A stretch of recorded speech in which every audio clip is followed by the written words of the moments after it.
Après cette défaite face à l'Atlético, on va pas se mentir que le Paris Saint-Germain va traverser, je pense, une petite période de crise. Et on va voir tout ça dans cette vidéo. Salut à tous les gars, c'est Azial. Aujourd'hui, on se retrouve pour une nouvelle vidéo. On va reparler de mon PSG très malchanceux, maudit, appelez ça comme vous voulez. Bref, justement dans cette vidéo, on va parler un petit peu de ce qui a manqué, de ce qui manque au PSG finalement depuis le début de la saison. Est-ce que c'est un manque de chance, un manque de finition, un manque de confiance, un manque de qualité de joueurs? Je pense que c'est un petit peu de tout ça. On va revenir sur les déclarations des intéressés, parce qu'il y a eu des déclarations intéressantes de Luis Enrique. On va voir aussi du Diego Simeone, du Marquinhos. Et puis on va reparler globalement du match, de ce qu'il a manqué, pourquoi le PSG n'y arrive pas cette année. Est-ce que le PSG risque l'élimination? Moi, si vous avez vu mon débrief, vous savez un petit peu déjà ce que j'en pense. Mais on va pas se mentir que c'est pas très rassurant. Avant que la vidéo commence, n'hésitez pas à la liker, à commenter, à partager, à vous abonner. Surtout, voilà, surtout soutenez-moi, supporters parisiens, s'il y en a devant cette vidéo. On se soutient entre supporters du PSG en cette période compliquée, du moins en Ligue des Champions, parce qu'en Ligue 1, tout va bien. C'est ça le truc qui est paradoxal, c'est que à l'époque, les années où ça allait pas en championnat et en Ligue des Champions. Là, cette année en championnat, ça va bien. Mais en Ligue des Champions, c'est une catastrophe, hein, on peut le dire. Le mot catastrophe n'est pas, je pense, surévalué dans ces prestations-là. Donc voilà. Abonnez-vous, tout ça, partagez, et puis nous, on y va directement. Donc, un PSG très malchanceux, on va essayer de voir pourquoi. Donc, l'échange entre Luis Enrique, très touché, et Margot Dumont. Bon, au moins ça va, cette fois-ci, il l'a pas envoyé chier. Il y a de l'amélioration. Eh, les mecs, il n'y a pas de l'amélioration dans la finition, mais au moins, Luis Enrique, cette fois-ci, il a pas failli envoyer un uppercut à Margot Dumont, les gars. On avance, on progresse un petit peu sur certains trucs. J'ai plus de 30 ans dans le football, je n'arrive pas à expliquer cela, c'est de la malchance. Mais ça représente tellement le PSG. Franchement, je sais pas quoi vous dire de plus, à part que ce mot malchance, j'ai l'impression qu'il est collé à notre peau, en tout cas depuis l'ère Qatari. Parce que pour moi, j'ai l'impression que chaque année, il y a un peu ce discours qui est là, ou en tout cas quasiment chaque année. C'est très rare. C'est très rare les années où le PSG se fait éliminer de Ligue des Champions, ou même perd à des moments Ligue des Champions, sans avoir un côté, soit un scénario improbable, soit un côté malchance, soit... On se rappelle, tu vois, l'année dernière, bah, c'était criant, mais après, bah, c'est un peu un souci qui revient avec Luis Enrique, on va en reparler après. L'année dernière, c'est combien qu'on fait de poteaux face à Dortmund sur l'aller-retour? Je crois qu'on en fait 8, 7 ou 8 poteaux sur un aller-retour, est-ce que vous vous rendez compte? C'est-à-dire, ça fait quasiment un poteau ça fait quasiment un poteau toutes les 20 minutes. C'est sur 180 minutes, mais c'est extraordinaire. Ensuite, il y a eu quoi d'autre? Il y a eu tellement de trucs les années précédentes, les remontadas, le match face au Real avec la faute de Benzema sur Donnarumma. Enfin, ouais, t'as l'impression qu'en fait le mot malchance, c'est juste le PSG en Ligue des Champions, quoi. Il y a toujours un truc. Alors bon, moi je veux bien, ça fait des années qu'on dit oui, mais c'est parce que la chance ça se provoque, c'est les détails et tout, mais j'ai l'impression que même nous, quand on a les détails, comme on dit, les détails, l'expérience avec nous, j'ai l'impression que même là, eh ben, la chance, elle n'a pas envie de venir de notre côté, elle tourne pas avec nous. Ou très rarement. Même si après, certains vont dire, face au Barça, vous avez eu de la chance. Un carton rouge, c'est pas de la chance. Hein. C'est pas de la chance si Arauro, il a, il a mis une balayette à Barcola qui partait en 1 contre 1. Ça n'a rien à voir. Alors que, tu vois, quand je te parle de malchance côté PSG, je te parle de genre... pour moi, tu vois, la Benzema, la faute sur Donnarumma, voilà, c'est anormal. C'est anormal que ce soit pas sifflé. Tu vois, ça montre un peu de la malchance. Enfin bref, il y a plein de trucs, mais oui, après, chaque club a sa part de malchance finalement. Donc pour en revenir, c'est vrai que c'est quand même quelque chose qui ressort souvent depuis l'arrivée de Luis Enrique. Est-ce que c'est par rapport à Luis Enrique? Est-ce que c'est par rapport à la qualité d'effectif?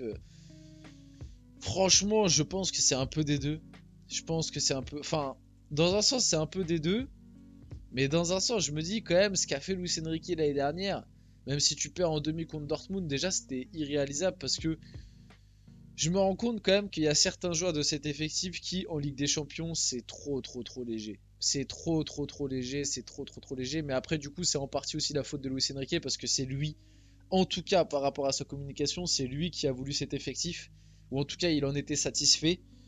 Mais voilà, je pense qu'on pourra en faire une vidéo parce que le pauvre s'est fait beaucoup incendier. Mais un Bradley Barcola, voilà, on se rend compte qu'en Ligue 1, il n'y a pas de problème, ça fait le taf. Après, il est encore jeune, il peut progresser. Moi je crois toujours en Bradley Barcola, mais les faits et le constat est là, c'est que en Ligue 1, on a bien compris que c'est son jardin, il maîtrise la Ligue 1, il n'y a pas de problème. Mais en Ligue des Champions, pour l'instant, et je suis désolé, on n'a pas affronté des grosses équipes là depuis le début de la saison en Ligue des Champions. On n'a pas affronté des grosses équipes. Là, hier, l'Atlético, c'était l'une des pires Atlético depuis je sais pas combien d'années. Et puis, honnêtement, ils font pas un bon match. C'est ça le pire, c'est que l'Atlético hier nous bat. L'Atlético ne fait même pas un bon match. Eux, de leur côté, je pense qu'ils se disent, mais c'est une dinguerie ce qu'on a fait parce que on n'a pas été bon. Et même sans avoir été bon, on gagne 2-1 en faisant 3 tirs. C'est extraordinaire pour eux. Mais bref, du coup, comme je vous le disais, pour moi, on n'a pas. On n'a pas. Enfin, on n'a pas affronté des gros adversaires depuis le début de cette campagne européenne en vrai. À part Arsenal, et encore, même Arsenal, là on est en train de se rendre compte que finalement ils prennent aussi des trempes. Et ils enchaînent les défaites et que voilà, c'est pas si fou que ça. Mais à part Arsenal, on va dire, sinon le PSV, Gérone et cet Atlético là, tu vois qu'un Bradley Barcola ait quasiment fait aucune différence sur ces matchs-là.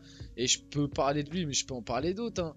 Vitinha, c'est décevant aussi par rapport à ce qu'il nous avait montré l'année dernière sur les 6 derniers mois. Dembélé, c'est Dembélé. Voilà, c'est-à-dire que Dembélé, c'est peut-être le seul qui arrive à faire des différences offensivement et tout, mais on sait très bien que le dernier geste, c'est une catastrophe. Donc en fait, Asensio, Lee Kangin, ça n'a pas le niveau Ligue des Champions. Asensio, on sait pas.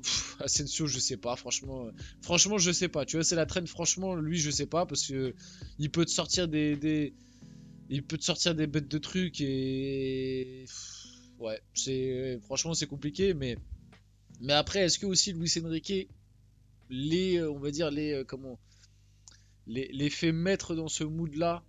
C'est-à-dire que on sait Luis Enrique est très exigeant, pardon.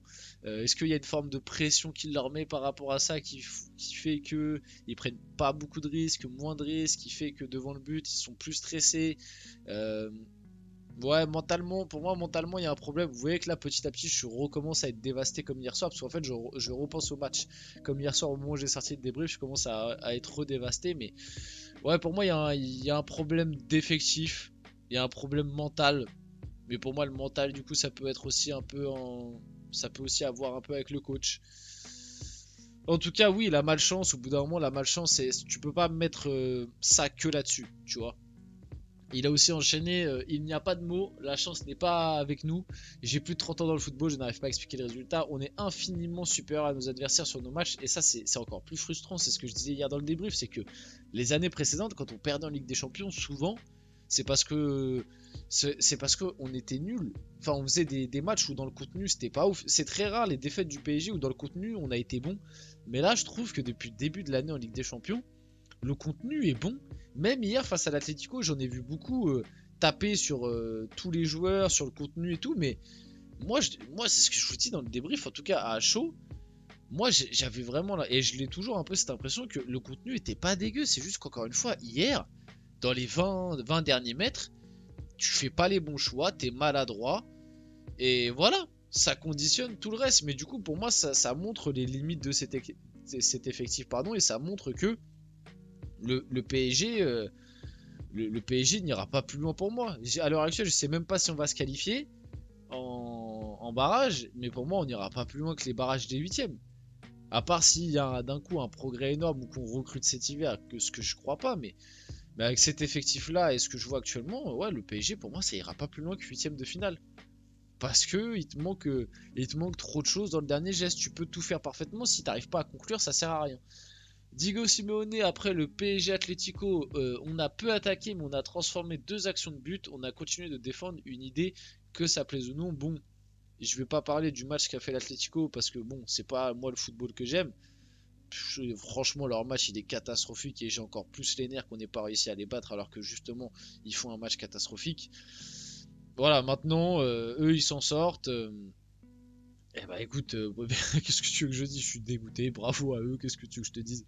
Voilà, le style de jeu de l'Atlético, c'est pas, on n'en peut plus, mais bon, ça a fonctionné là, même si bon, On s'est procuré beaucoup d'occasions, donc est-ce que finalement leur style de jeu a vraiment fonctionné ou c'est plus le PSG qui a raté? Je ne sais pas. Marquinhos au micro de Canal+, après la nouvelle défaite du PSG, on progresse mais on n'arrive pas à progresser dans l'efficacité. Dans les gros matchs comme ça, quand on fait des erreurs, on le paye cash. Et c'est vrai que finalement, la défaite d'hier, c'est 2 erreurs défensives. Pour moi, c'est erreur de Nuno Mendes sur le premier but et erreur de Vitinha et Donnarumma sur le deuxième. Et on est trop maladroit devant le but.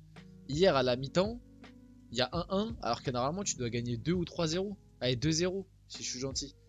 Donc, il y a un réel problème. Et si je dois dire, pour le moment, dans ce début de saison, je trouve que Marquinhos, il porte vraiment... il est vraiment bon. Il est vraiment, vraiment bon. Et voilà, je voulais juste le souligner. Marquinhos Pacho, j'aime vraiment beaucoup cette défense. Même si hier, on prend 2 buts. On finit la vidéo là-dessus. J'espère que cette vidéo vous a plu. Si c'est le cas, n'hésitez pas à la liker, commenter, partager et vous abonner, les gars. C'était Azial. On se retrouve très rapidement pour une prochaine vidéo.